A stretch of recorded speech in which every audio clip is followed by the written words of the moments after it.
In today's video, I'll be showing you how to cancel order in Walmart app. So without any further ado, let's get started.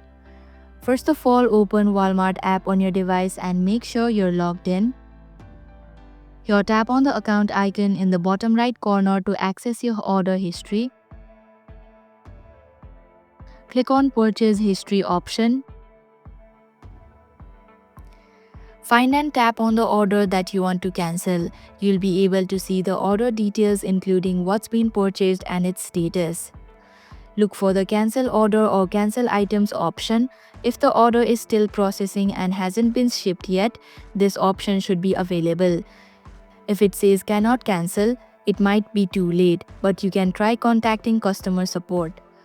Tap on Cancel Order and you'll be asked to confirm the cancellation. Once confirmed, Walmart will cancel the order and send you an email notification. After cancellation, Walmart will issue a refund to your original payment method. It might take a few days depending on your payment provider. And that's it.